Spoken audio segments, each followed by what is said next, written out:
Iglesia Cristiana Génesis, restaurando familias.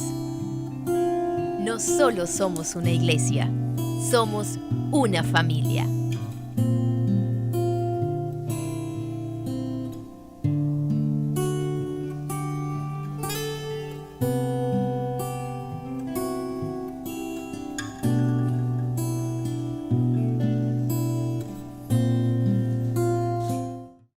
Buenos días, hermanos de la Iglesia Cristiana Génesis.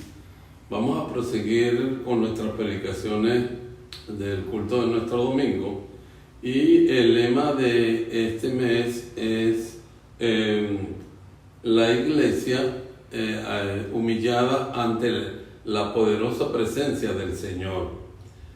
Quiero que me acompañen en la lectura de la palabra en Filipenses capítulo 3, en los primeros 14 versículos, que dice de esta manera: por lo demás, hermanos, gozaos en el Señor. A mí no me es molesto el escribirnos las mismas cosas, y para vosotros es seguro.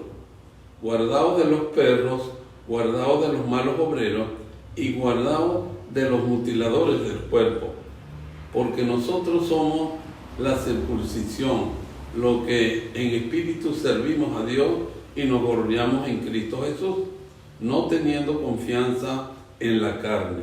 Aunque yo tengo también de qué confiar en la carne, si alguno piensa que tiene que confiar en la carne, yo más. Circuncidado al 8º día, del linaje de Israel, de la tribu de Benjamín, hebreos de hebreos, en cuanto a la ley, fariseo, en cuanto al celo, perseguidor de la iglesia, en cuanto a la justicia que es en la ley, irreprensible. Pero cuántas cosas eran para mí ganancia, las he estimado como pérdida por causa del amor de Cristo. Y ciertamente, aún estimo las cosas como pérdida por la excelencia del conocimiento de Cristo Jesús, mi Señor, por amor del cual lo he perdido todo y lo tengo todo por basura para ganar a Cristo y ser hallado en Él, no teniendo mi propia justicia, que es por la ley, sino por la que es la fe en la fe de Cristo, la justicia que es de Dios por la fe, a fin de conocerle y el poder de su resurrección y la participación de su padecimiento, llegando a ser semejante a Él en su muerte, si en alguna manera llegase a la resurrección de entre los muertos. No que yo lo haya alcanzado ya, ni que yo sea perfecto, sino que prosigo por ver si logro hacer aquello por lo cual fui también asido por Cristo Jesús. Hermano, yo mismo no pretendo haberlo alcanzado ya, pero una cosa hago, olvidando ciertamente lo que queda atrás y extendiéndome a lo que está adelante. Prosigo a la meta, al premio del supremo llamamiento de Dios en Cristo Jesús. Bueno, en la primera parte habíamos predicado sobre la humillación de Cristo y habíamos visto cómo en 3 partes que Él había logrado ser humilde en la encarnación, en el servicio y en el sacrificio y en la persecución. Luego el segundo domingo se habló, ¿verdad?, del ejemplo de Penina y Ana, que muestra claramente el principio teológico de que el que se humilla será exalzado y el que se enaltece será humillado. Y quiero, además de precisar estos 2 elementos, un tercer elemento. En Ezequiel 28 conseguimos que cuando el querubín protector, quien entró su maldad en él, dice la palabra que enalteció su corazón, de tal manera que hemos visto que la humildad viene de Dios, que Él aplica su principio teológico y que el enaltecerse, la altivez, no viene sino del enemigo. Esas 3 cosas son importantes. Esta predicación la he titulado La humillación del apóstol Pablo. Todos sabemos que después de la imagen del Señor Jesucristo y todo lo que Él hizo, no hay otro hombre más importante en la historia de la iglesia que el apóstol Pablo. Y sabemos cómo era su altivez. Es importante que tengamos que reconocer esto, porque si no precisamos cómo era él en su altivez cuando se llamaba Saulo, no vamos a ver cómo es su humildad. Entonces, en la primera parte vamos a ver la altivez de Pablo, después vamos a ver cómo hizo el Señor para manejar esta altivez, y tercero, cuál fue la respuesta de Pablo ante esa acción del Señor que lo llevó a ser después tan humilde. Fíjense que el apóstol Pablo describe aquí en estos pasajes una cosa importante, que él dice: si nosotros tenemos un currículo grande, que él llama aquí las cosas de la carne, que son las cosas que él hace, y yo digo, es importante y que vayamos precisando, porque nosotros también nos encanta estar pendientes de cómo es nuestro currículo, y si lo podemos llenar más, pues con más razón. Fíjense que él dice que él venía de ser hebreo de la tribu de Benjamín, que es una de las mejores tribus, que era fariseo por excelencia, que es, ¿verdad?, la mejor y superior secta de los judíos. Y dice también que él venía formado de la escuela de Gamaliel, y lo podemos observar ampliamente en la segunda carta a los Corintios, tanto el capítulo 11 como el 12, donde él hace una más amplia, pues, el currículo de él, y dice que desde el punto de vista de la ley, él era irreprensible.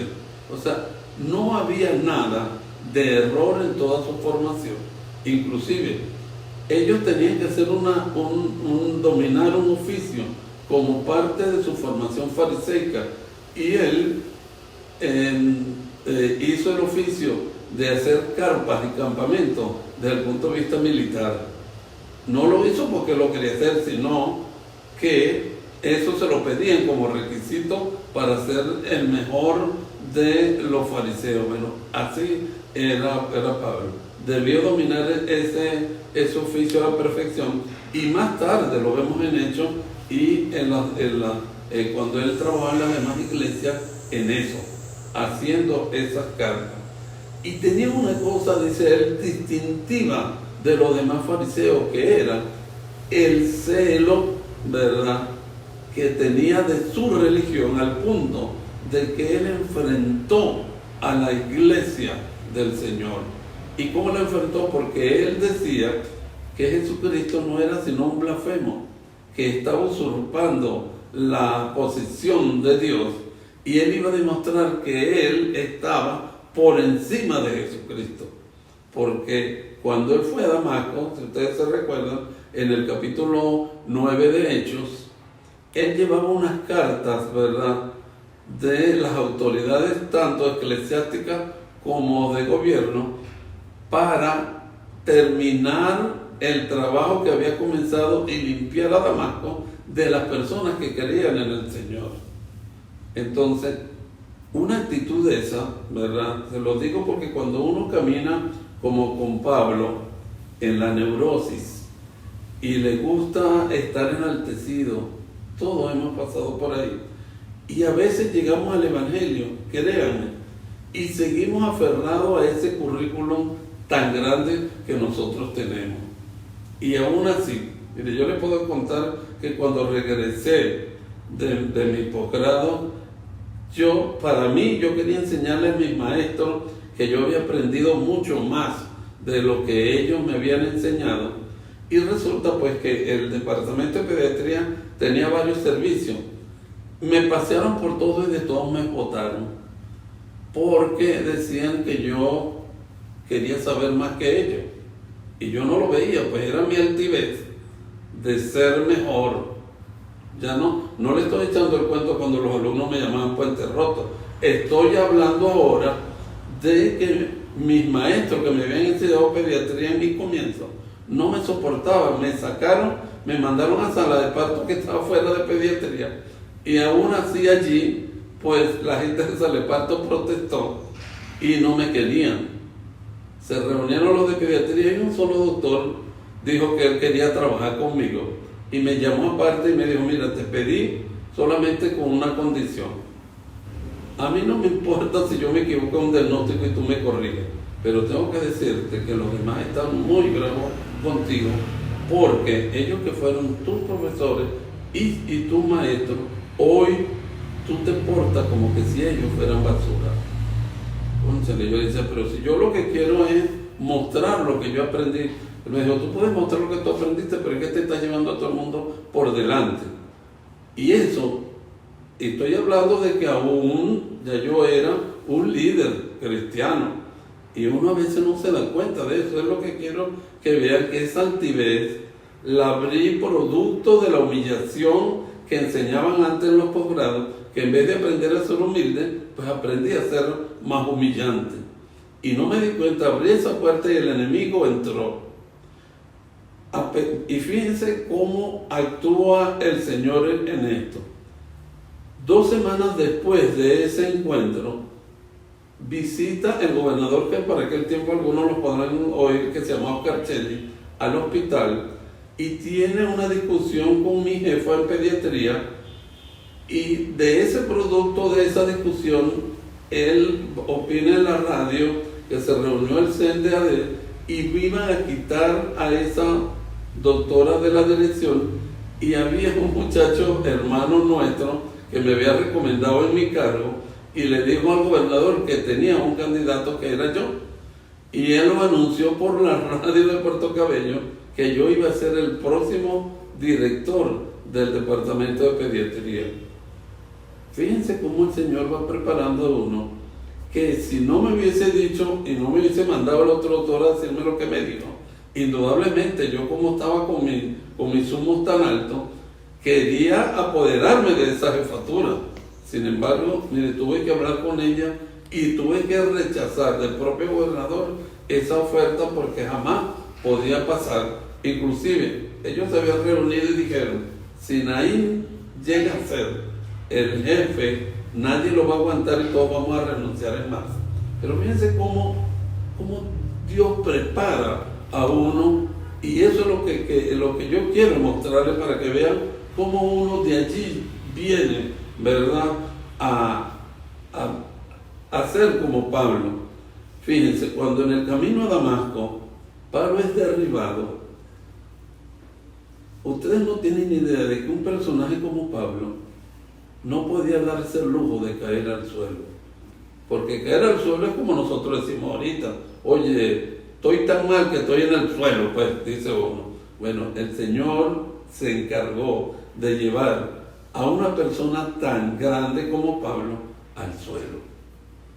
Fíjense esto: para él caerse, y caerse delante de las personas con quien él iba a Damasco, era una humillación grandísima. Y saber que quien lo había derribado era el mismo Jesucristo que él perseguía, que él creía que era un blasfemo, que él creía que estaba por debajo de él, menos lo podía entender. Además de eso, lo dejó ciego. ¿Para qué? Para que no se valiera por sí mismo.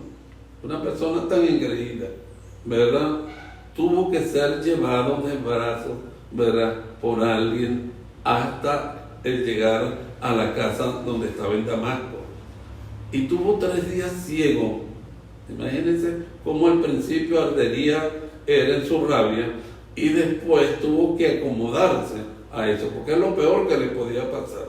Y aún más, en el mismo pasaje, vemos que el Señor habla con Ananías y le dice: tienes que ir a la calle de la Hermosa a hablar con Saulo.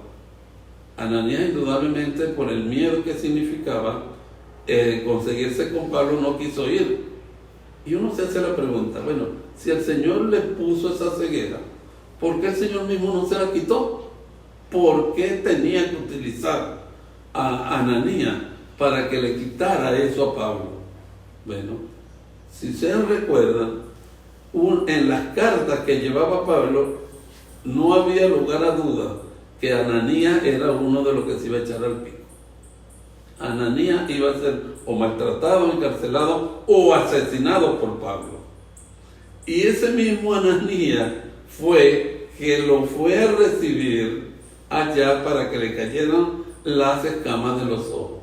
Entonces Pablo tenía que saber que en ese momento, el Señor estaba trabajando con él, que hasta una de las personas en la cual él iba a maltratar, estaba ayudándole a él.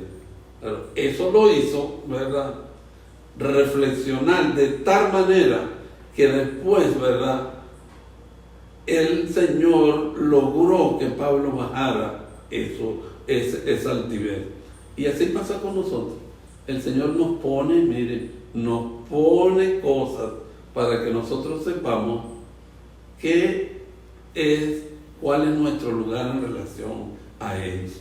Y Él dice, todas estas cosas que para mí eran ganancias, que yo las estimo de mucho valor, Él dice, yo las considero como pérdida, como basura, ante la excelencia, dice, del conocimiento de Cristo.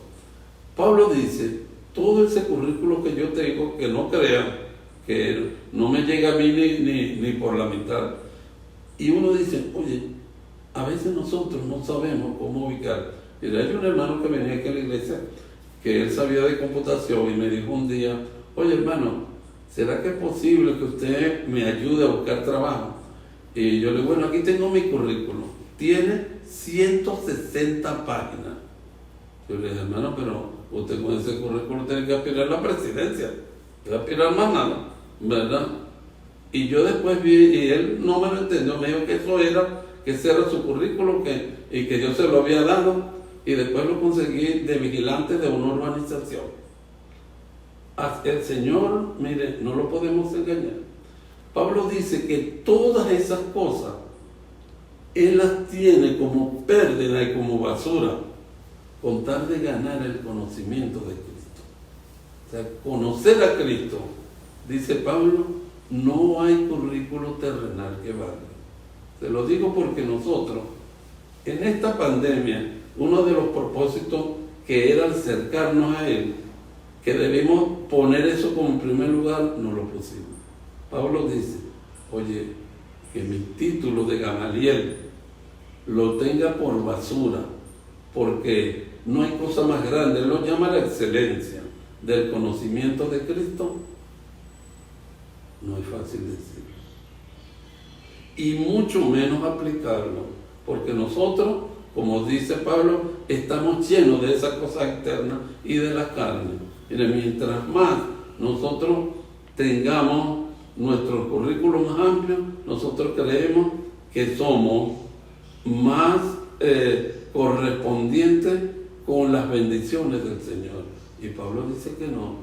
Yo sé que es fuerte, que aquí en la congregación hay mucha gente que ha alcanzado títulos, graduaciones, y yo lo pongo por mí mismo, pues. A mí me cuesta, se lo digo con toda honestidad, decir que todos mis títulos, mis medallas y ese traje doctoral que nos obligan a tener y utilizar, cónchale, decir que delante del conocimiento de Cristo es basura, pero lo es, porque no hay cosa mejor que saber, ¿verdad?, que nosotros, nuestra meta, como dice Pablo, es llegar a tener esa intimidad con el Señor.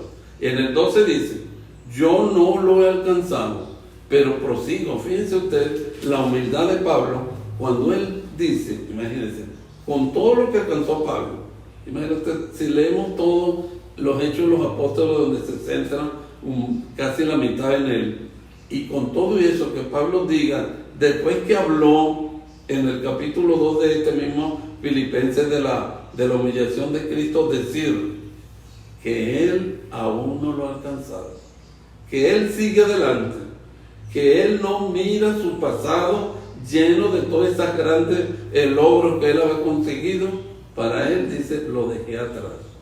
Porque dice, mi meta es, como dice el 14, llegar al premio del supremo llamamiento de Dios en Cristo Jesús, ¿verdad?